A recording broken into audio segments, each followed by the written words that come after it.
હું એ કહેતો હતો, મને જરા થોડું ફ્લેશબેકમાં જતો રહ્યો.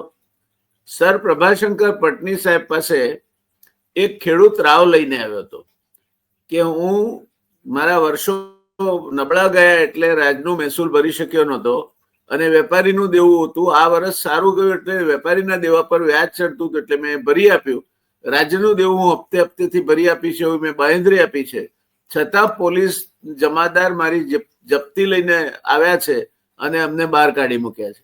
અને એને ગજવામાંથી પછી બંગડીઓ કાઢી અને પટની સાહેબના હાથમાં મૂકી કે તમે જો એમ કહેવાના તું અરજી આપને જોવરાવીશું તો મેં તો તમારા વિશે ઘણું સાંભળ્યું હતું, હું નિરાશ થયો છું.